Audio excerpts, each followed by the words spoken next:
Hi everybody, it's Lydia here. Today I'm doing my bookshelf tour, so let's do this.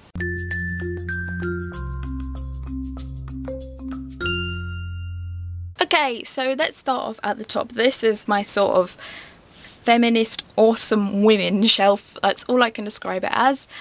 You will soon learn as I go on in this video that I am not very good at genreizing. Is that a word? Genreizing my books. So they're all in my head, they're all in a good order, and I like the order they're in, but yeah, they're a bit random in places. Anyway, so this is my feminist awesome women shelf. We start off with Mary Shelley's Frankenstein and Jane Austen, Persuasion, Northanger Abbey, Emma and Pride and Prejudice. And then we go on to the sort of Jane Austen inspired books. So we have Longbourn by Jo Baker, which is sort of the life of Longbourn House but below ground, so people like Hill and everyone who's mentioned the servants in that book. And then we have the Jane Austen Book Club by Karen Joy Fowler, which is surprisingly about a Jane Austen book club. And then you have the Glamorous Histories series, which is very inspired by Jane Austen. I've mentioned it before. This next section is my feminist section. I am a feminist, I go on about it every now and again. So I have a number of feminist books. Green Girl by Kate Zambrino was actually inspired by, that I haven't read yet, from reading Roxane Gay's Bad Feminist, which is the next one along there. Bad Feminist I keep meaning to do a video about, but I haven't actually got around to doing it. It's such a good book. I love reading it. If you wanna it's just a general viewpoint on kind of feminist issues. It's not necessarily about, you know, feminism, the movement or anything. It's just about issues that people face today. It's really interesting and fascinating, and I would definitely recommend anything by Roxane Gay, but Bad Feminist particularly is really good. And then we have Caitlin Moran's How to Be a Woman, which is hilarious. It's very much kind of about growing up and yeah, everything about being a woman, unsurprisingly. And then we have the more very much feminism literature. So we have The Beauty Myth by Naomi Wolf and Rosalind Miles, The Women's History of the World, which is actually a really interesting read. It sounds a bit dull, but it's really interesting. And then we have Female Chauvinist Pigs by Ariel Levy, and Fat is a Feminist Issue by Susie Orbach, which I haven't read those two yet, but I was recommended them by friends and they sound really interesting. They've got really good titles, so I'm looking forward to reading them. The next shelf is my fantasy dystopia myriad shelf thing. We start off with The Queen of the Tilling by Erica Johansson and The Bone Season by Samantha Shannon. You'll see there that I have a tiny little mini copy of The Mime Order by Samantha Shannon. That's actually just a preview, and it's kind of waiting for the real copy of The Mime Order, which is out in a few weeks, thank God. Oh my god, I'm so happy about that. Next is the Grisha series by Leigh Bardugo, and followed by that The Night Circus by Erin Morgenstern, Alias Hook by Lisa Jensen, which I haven't actually finished yet. I did enjoy reading it, but I haven't got around to it. It's basically Captain Hook's point of view of, I think it's post Peter Pan. Yeah, post Peter Pan. It's very well written. It's exciting. Yeah, I'd recommend it, even though I haven't finished it. Next is Dream and Shadows by C. Robert Cargill, Neil Gaiman's Stardust, and Half Bad by Sally Green, which I haven't read either. There are a lot of books on this bookshelf which I will read this year. They're on my TBR, but I haven't read them yet. Next up is Jonathan Strange and Mr. Nora by Susanna Clarke, which I mentioned in a video recently, and I really want to read it because it sounds really fascinating, but it's so big. It's such a big book. Like, I know it doesn't look that big on the shelf, but it weighs a ton. I don't know why, but it's so heavy. And then we're on to the sort of, I didn't know where to put these books.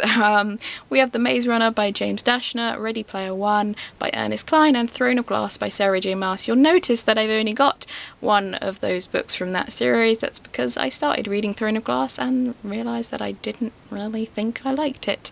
I'm going to try and give it another go in 2015, but yeah, not promising anything with that one because really didn't like that writing style. No offence to anyone who does love those books, I know a lot of people do.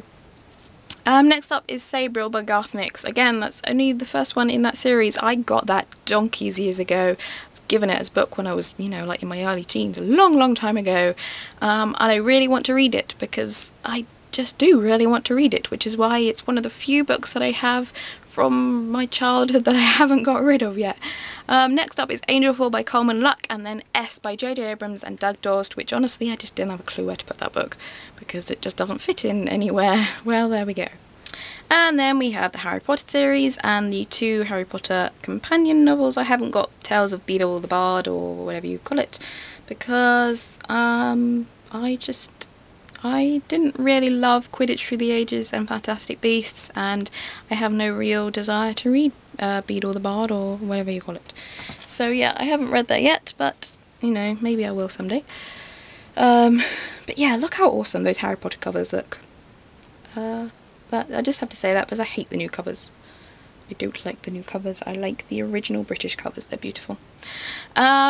Next up is my Tolkien series, The Silmarillion, The Lord of the Rings and The Hobbit, and I know what you're thinking, why is The Hobbit after The Lord of the Rings and not before?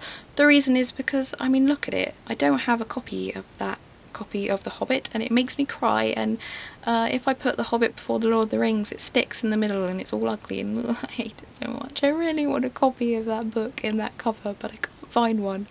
It really makes me hurt.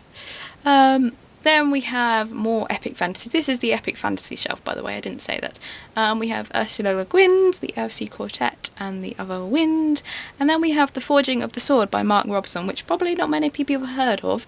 It was a book which my mum gave me for a birthday quite a few years ago, and she wasn't going to buy it originally, but she was in Smith's, I think, and this guy was sat there and he had a pile of books and no one was there wanting a signed book. So she bought one, but she felt sorry for him, so it has a little dedication in it to me for my birthday, but I haven't actually got around to reading it, and I don't want to get rid of it because I don't know, I want to read it because I feel sorry for the guy, even though it was from years ago.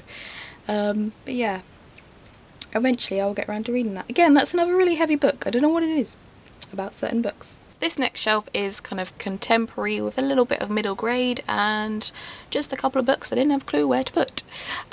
We start with The Big White Car by Rich Marcello and Someday Someday Maybe by Lauren Graham, which is the same Lauren Graham from The Gilmore Girls, if you were wondering. It's about a working actress and it's very funny because Lauren Graham is a very funny woman. And next up we have Ethan Hawke's The Hottest Date and Ash Wednesday, which I keep meaning to do a video on because no one's really heard that he's written any books and they're actually really awesome. I love them. Next is Melted into Air by Sandy Toksvig, If Nobody Speaks of Remarkable Things by John McGregor, and More Than This by Patrick Ness, which I haven't read yet. Again, I got it for my birthday. It is gonna be one I read next, or soon anyway. Every Day by David Levitan, followed by Will Grayson by John Green and David Levitan, and then obviously the entire John Green collection, minus An Abundance of Catherine's, Looking for Alaska, Paper Towns and The Fault in Our Stars. You may be wondering why I have 2 copies of The Fault in Our Stars.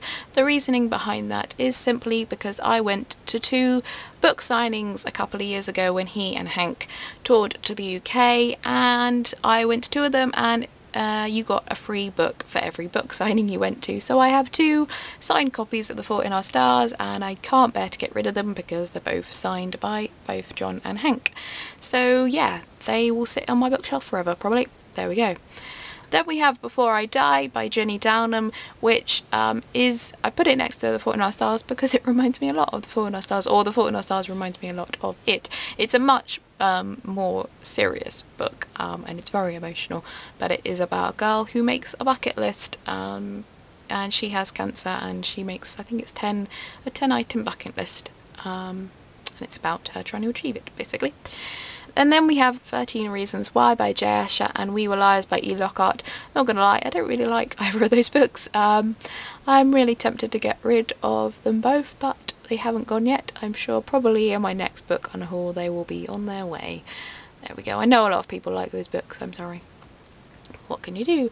And then we have a few middle grade books which I just can't bear to get rid of. We have The Tulip Touch by Anne Fine, which I loved, and I actually really want to read that again, even though it is a middle grade book and it would take me about 10 minutes to read. It was just, I really loved it. It was a really good book. And then we have a few Helen Cresswell books, who was my favourite author from when I was a kid. Snatches, Bag of Bones and The Night Watchman. If you've got kind of young kids in, from, I don't know, when I read them, probably about 7 or 8 years old upwards, I would recommend reading, suggesting those. They're really interesting and they're fantasy, and I really like them. Then we have 2 of the Noughts and Crosses series by Mallory Blackman, Noughts and Crosses and Knife Edge. If you haven't heard of those books, which I'm sure most of you probably have, if you haven't, they're amazing. Read them because they're so clever and really interesting, and they're just those kind of middle grade books which everyone should read, and they're just, yeah, they're really relevant at the moment as well. And then we have Holes by Louisa Carr, The Curious Incident of the Dog in the Nighttime by Mark Haddon, and The Goddess Test by Amy Carter. I know The Goddess Test doesn't really fit there, but I didn't know where to fit it, and I didn't have any space left on my fantasy shelf, so it went there. What can you do? Moving on, we have my chick lit, sort of contemporary, real life-ish shelf. We have If You Could See Me Now, Thanks for the Memories, Where Rainbows End, A Place Called Here, and P.S. I Love You by Cecilia Ahern. I can't bear to get rid of any of those because I just really love them. They look so pretty as well, don't they? I really love them. Yeah. And then we have Me Before You by Jojo Moyes, Be Careful What You Wish For by Alexandra Potter, Candy Keeper's Secret by Sophie Kinsella, and Love and Other Four-Letter Words by Carolyn Mackler. Those final 3 are a bit young, they're probably like teens, but they're 3 books that I just really enjoyed when I was a teenager, and I may not ever read them again, but I just really like them and don't want to get rid of them. So that Sophie Kinsella book, by the way, yes, she did write Confessions of a Shopaholic. I much prefer that book to the Shopaholic series. I think I read maybe one of that series and didn't really enjoy them, but that book I really love. It's really cute. Moving on, we have a sort of real-life contemporary. The Post-Birthday World is a kind of sliding doors thing by Lionel Shriver. And then we have A Place for Us by Harriet Evans and Perfect by Rachel Joyce, which, the latter of which I didn't really know whether it fitted there, but it's sort of like I think it's like a historical and modern day kind of thing. I don't really know, can't remember. And then we have a few Ian McEwan books, The Daydreamer, The Cement Garden, Saturday, and Atonement, which honestly I didn't have a clue where to put those books because I mean, what category do they fit under? I guess contemporary, but yeah, they're sort of adult contemporary. I don't have that much adult contemporary, I only really have YA contemporary, so they went there, but there we go. Moving on to the final shelf now. This is a sort of historical thriller, horror, and then a few books that honestly just don't fit anywhere. As is the same with pretty much every shelf on this bookshelf, the final few books on the shelf just don't really fit anywhere, so they went there. So we start off with Escape from Camp 14 by Blaine Harden and The Diary of a Young Girl by Anne Frank. Everyone's heard of Diary of the Young Girl, obviously. Escape from Camp 14 is an amazing book about the concentration camps in North Korea, and it is extremely eye-opening. I would really recommend reading it. It's very well written, it really draws you in, and it's, yeah, I would really recommend reading that. It's very fascinating. And then we have The Boy in the Striped Pyjamas by John Boyne and Prisoner of Night and Fog by Anne Blankman, 2 sort of YA middle grade-ish historical books. Next up is Les Miserables by Victor Hugo. It's historical, that's why it's there. I know it doesn't fit really with the previous 4, but where else do you put Les Mis? Let's be honest, it's sort of a unique book in that. And then we have Kate Moss's The Winter Ghosts and The Taxidermist's Daughter, both kind of ghostly thrillers in a way. And then we're followed by Barbara Erskine's The Darkest Hour, The Testimony of the Hanged Man by Anne Granger, and The Life I Left Behind by Colette Macbeth, which are all kind of murder mysteries in a way, so that's why they're there. And then we move on to a sort of horror thriller section. We have The Day of the Triffids by John Wyndham, which I know is sci-fi, but I don't have that much sci-fi, and it's sort of thriller, horror. It's a very unsettling book. I really love it. I really recommend reading it, even if you don't like horror thrillers or science fiction. I really recommend reading it. And then we have The Man in the Picture by Susan Hill, The Complete Tales and Poems of Edgar Allan Poe, Horns by Joe Hill, and The Anti-Pope by Robert Rankin. Sorry. Yeah, they're all completely different books, really. The Man in the Picture, Edgar Allan Poe, are obviously horrors. Yeah, horrors, kind of ghost stories. Horns and the Anti-Pope are sort of those mythological